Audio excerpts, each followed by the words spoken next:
Hello, everybody. This is another episode of Talking Sports with Evan. I am your host, Evan Woodhouse, and I want to thank you all for joining me here tonight on Twitter, Facebook, YouTube, Talking Sports with Evan Facebook page. I appreciate you all. And wow, it has been what a week in the world of sports in general. We've had Arron Rodgers announce that he is returning to Green Bay for the upcoming football season. Exciting news there. Um, Great for the Packers, great for Green Bay. So I'm going to discuss in the show today why Aaron Rodgers returning is great for both sides. Major League Baseball, they finally reached an agreement. They finally, after 99 days of negotiations, baseball and the Players Association, MLB and the Players Association, finally reached an agreement. So I'm going to talk about that. And the Bucks now won 5 or 6 in a row. And my question for you all is simple: why isn't Giannis getting enough MVP love? I don't understand. Why is Giannis not getting more MVP love? And if you want to comment, you can comment on any of the platforms that you're watching the show live, or you can tweet at me directly at Evan with Sports. So that is basically the main three focus areas of today. Why isn't Giannis getting the love as MVP? Is it just that basketball is bored with him? The media, he just so good that they're just bored with him. And like I said, baseball is back. So I don't even. There's so many different so many ways I can start, but I'm going to start with this: baseball being back after 99 days. As I mentioned, the Players Association and the owners finally reached an agreement, and I'm happy to see that they reached an agreement. So a lot of the argument was about uh, the CBT threshold, which is basically the luxury tax threshold, the penalty tiers, minimal salary, and arbitration bonus pool. Those have basically been the big sticking points between both sides. And I've been one that's been more pro player than I have been pro owner. And but like you, I've been getting frustrated and I'm getting upset for the fact that the players got locked out back in December. Serious talks didn't start until late January into February, and we finally don't reach an agreement until March 10th. So, very frustrated baseball fan here, as I'm sure most of you watching this or listening to the podcast later, and you can find this anywhere podcasts are found. If you don't want to, look at this mug for roughly 30 minutes, you can go find this podcast anywhere podcasts are found. But I'm excited that baseball is back. We get to hear Bob Uecker again. We get to hear BA, The Rock, and Sophia Minert again. We get to hear uh, Christian Yelich and Willie Adames and Woodworth and Corbin Burns. We get to see them on the field again, and it sounded like it's going to be fairly quick. Um, from what I've seen and read and seen out there, things are going to happen very quickly. Players are going to be reporting to spring training by next week. Opening day is scheduled to be April 7th for most of baseball. And I think, unless it's changed, we're looking at playing 162 games. Um, so Rob Manfred was quoted as saying, generally thrilled to be able to say that Major League Baseball is back and we're going to play 162 games. I do want to start by apologizing to our fans. Looking forward, I could not be more excited about the future of our game. And owners ended their lockout. They voted to ratify the new CBA 30-0. a formality after the players accepted the owner's proposal earlier today as well. So, as I mentioned, things are going to be happening extremely quick. The free agency is going to open possibly tonight. So you might see some free agents, and there's still a lot of free agents available in baseball because there was a lot that didn't get done before the lockout started. And you still have a lot of guys that have to do arbitration and all those other things too. So there's a lot to get done that need to get done by April 7th to get baseball underway. But for me, I'm excited. I hope we don't have to go through this again. And I think it's a 5-year deal. I hope we don't have to go through this again. I hope they can get a deal done sooner. And I'm glad that the owners finally put a proposal together for the players, that the players felt comfortable approving, and we can get baseball going. So I am going to probably in the next couple of weeks do a baseball preview show talking about the Brewers' upcoming 2022 season, hopefully championship season, as they got Renfroe earlier, right before the lockout. You got a great pitching staff coming back, a strong bullpen coming back, and you hope that this is finally the year. Third year in a row saying this. You hope this is finally the year that Christian Yelich is able to become the Christian Yelich that we all fell in love with his first 2 years in Milwaukee. Oh, and one thing too that the owners and players agreed on: universal DH. The draft lottery is at 6 picks. They have a universal DH. Amateur draft is going to be 20 rounds, and players can be optioned 5 times per year in baseball. But regardless, it's exciting. Baseball's back. We get to hear Bob Uecker on the radio again, and we get to hear Brian Anderson and Bill Schroeder and Sophia Minnaert on TV again. So if you want to share your thoughts in the comments for those watching live, feel free. What is your excitement level that baseball is back? So if you want to share some thoughts, feel free. I'm going to move on. I have a quick window to get this show in, as I got a commitment I got to get to in about less than an hour. So the other big news of the week is Arron Rodgers announced he is returning to the Green Bay Packers after a couple months, I think is the right guess, because it was shortly after the press conference after the season ended, after the 49er game ended. Arron Rodgers commented that he's not going to drag this out and he's going to come to a decision fairly quickly. And in the eyes of the instant news, instant updates, instant gratification that we live in now, most people feel that Arron Rodgers took forever to make this decision. But in reality, he really didn't. He middle January, he said that he would make a decision soon. And today, 2 days ago, Tuesday, 2 days ago, March 8th, is when Rodgers decided that he was returning for his 18th season in Green Bay. It's great for all parties. First thing I want to say, Arron Rodgers coming back, and the Packers desperately wanting Arron Rodgers back, is not an indictment of Jordan Love. It's not fair to Jordan Love to trash on him, to slam the draft pick, to run him through the mud for a decision the Packers made in 2020 after seemingly a couple not so great years with Arron Rodgers.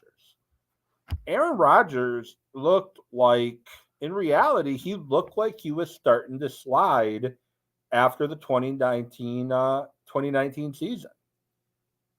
2019, 2018, he looked to be struggling. His game looked to be not as effective as it used to be. And I know leg injury, a new offense, a lot of those things played into it. But the Packers as an organization, the Packers they were around long before Arron Rodgers, and they're going to be around long after Arron Rodgers. So the Packers made a decision draft Jordan Love, because 9 times out of 10, and I think even more than that, when a quarterback starts to decline with age, they don't bounce back and win MVPs 2 years in a row. The fact that Aaron Rodgers did that deserves a huge applause because you don't typically see that in the NFL.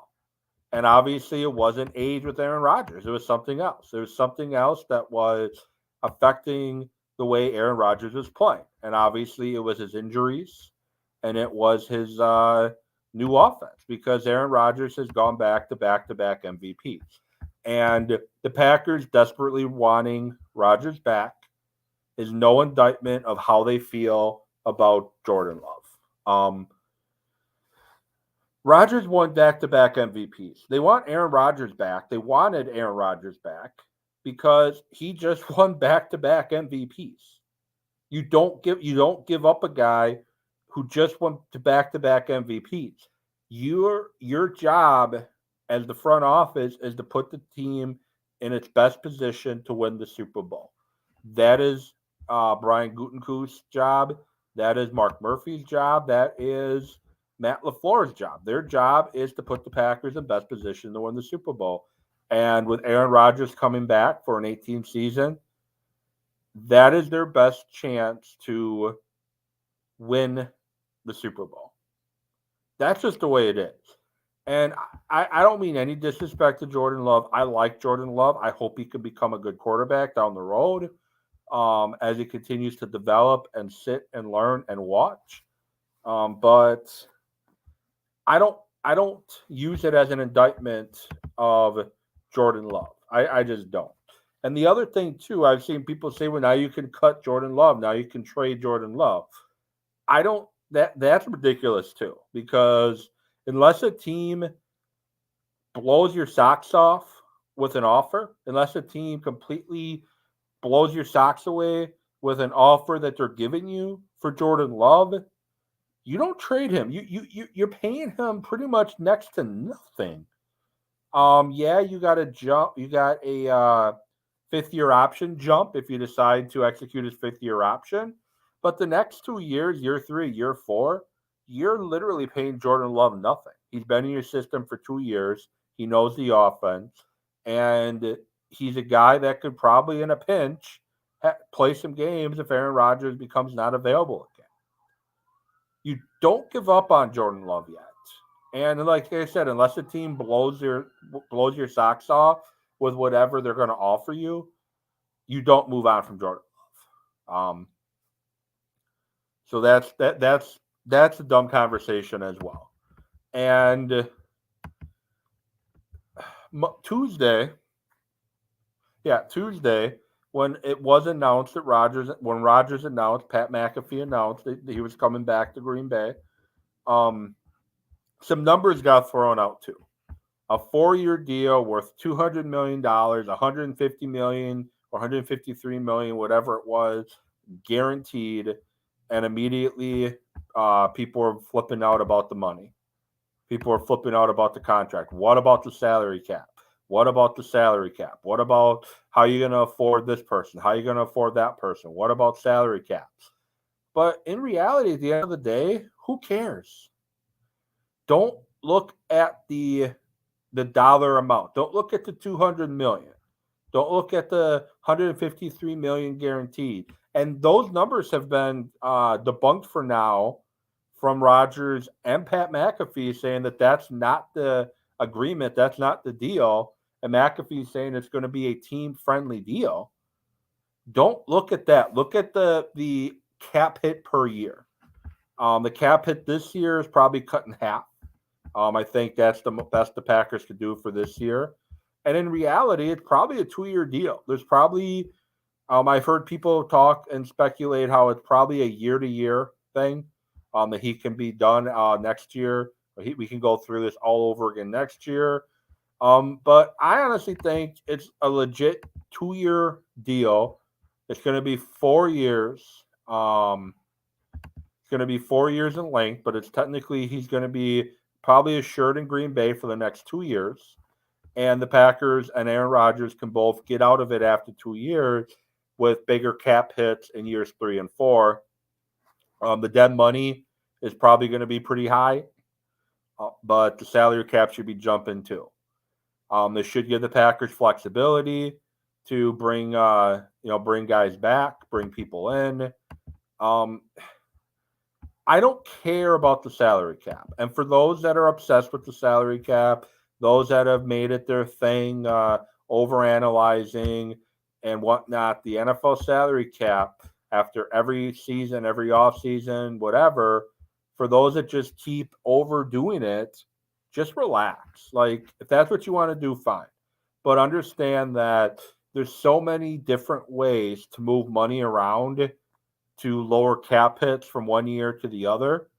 So many different bonuses, so many different whatever that you can do with the salary cap to make it not hit your team as much. And I'm pretty confident in Russ Ball's ability to maneuver things to lessen the Packers' impact on the cap with Aaron Rodgers.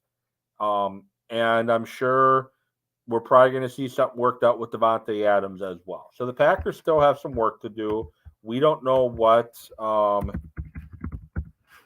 Rodgers' numbers are for the cap, but with the moves the Packers have made, both restructures and releases, and not releases, just restructures and franchise tag, Packers are currently $45 million over the cap. So they're now going to have to, between now and next Wednesday, they're going to have to do some maneuvering to make things work. And obviously, Zadarius Smith, if you cut him, he's going to save you $12 million. Preston Smith, you cut him, he'll save you $7 million. You can always restructure him. You can extend Jair Alexander, give him a contract extension to eliminate some of that $13 million that he has. You can extend, restructure, or release Adrian Amos, and that will get you an additional $7 million. Oh, sorry, $15 million. My apologies. $15 million for Zadarius, $12 million for Preston Smith. They can take off the books. $4 million for Amos. They can take off the books right away. Cobb is going to save you $6 million, so you can release Cobb, or you can extend him at a limit less than that $9 million cap hit that he has. Billy Turner, you can extend, you can restructure, you can release. If you release him, you'll save $3 million. Dean Laurie would save you $4 million, which I don't think you would do anything with at this point, anyways. Mason Crosby is at $2.3 million. You can always extend Elton Jenkins and lower his cap number for this season. Mercedes Lewis, you can release, or he can retire. So there's things the Packers can do in order to get under the cap. And as I mentioned, that's Russ Ball's job, to figure out where to get that money from and where to move it from and where to, who to restructure, who to release, who to extend.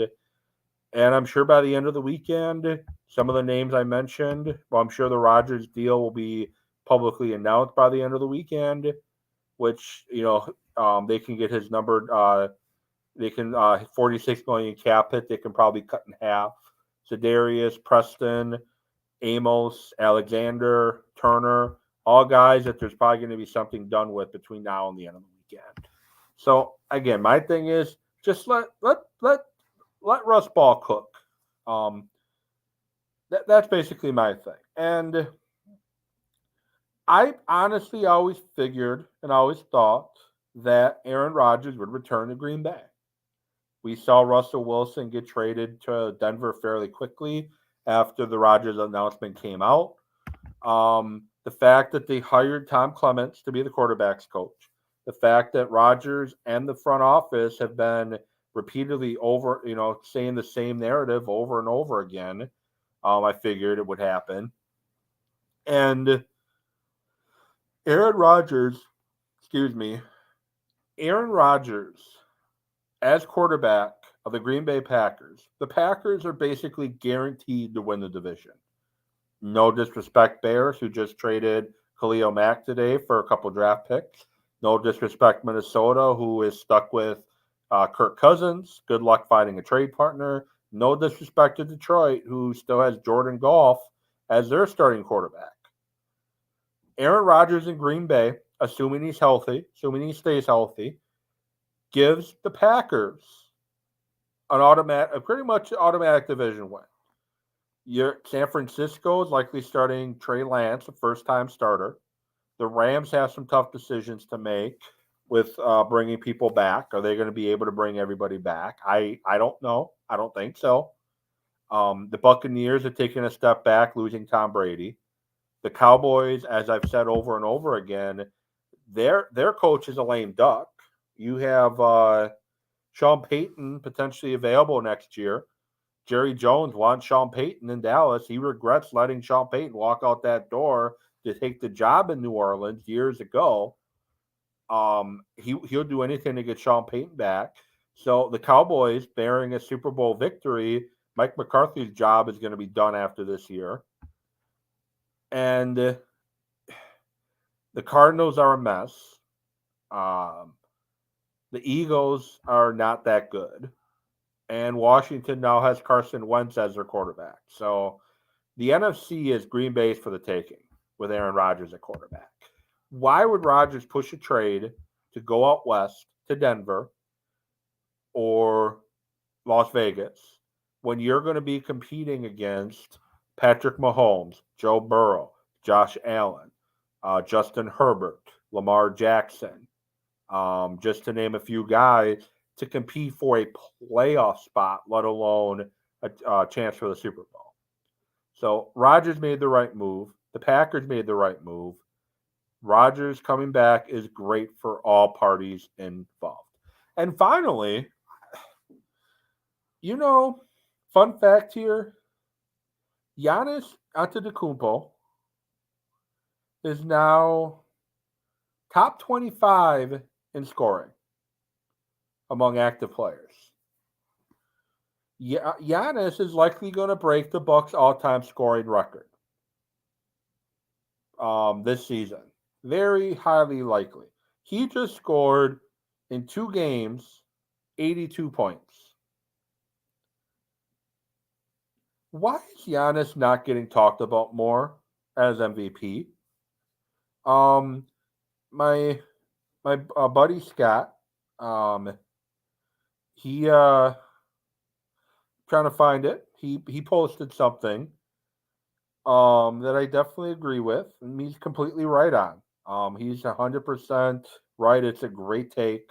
It's quote, I have to say I watched the Bucks game yesterday and I followed him throughout his still young career with the Bucks, and Giannis has become, at least in my mind, and not just your mind, Scott, you're correct, the best all-around basketball player that he has ever seen play. Ever seen, maybe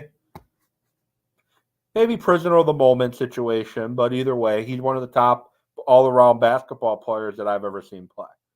And then he continues on. What is scary is he is still improving his game, and probably will refine his skills even more in the future.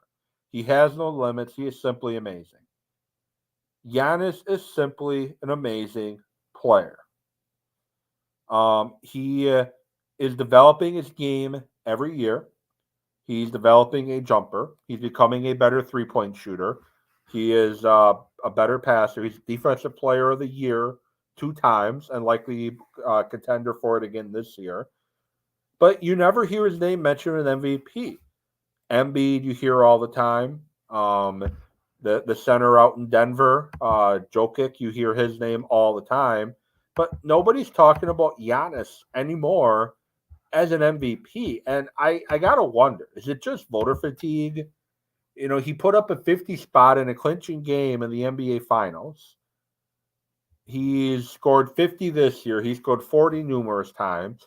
He scored 19 first-half points last night. He scored 82 points in his last 2 games.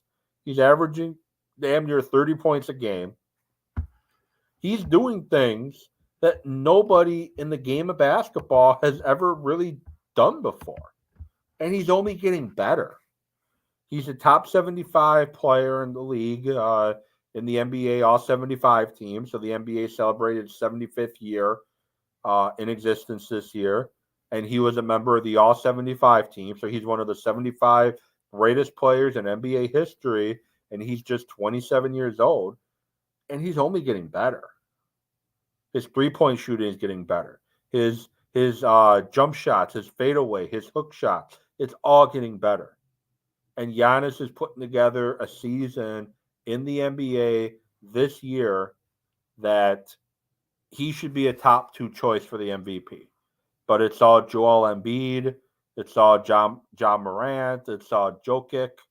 And no disrespect to any of them. They're all fine players. They're all great players. But Giannis deserves more love.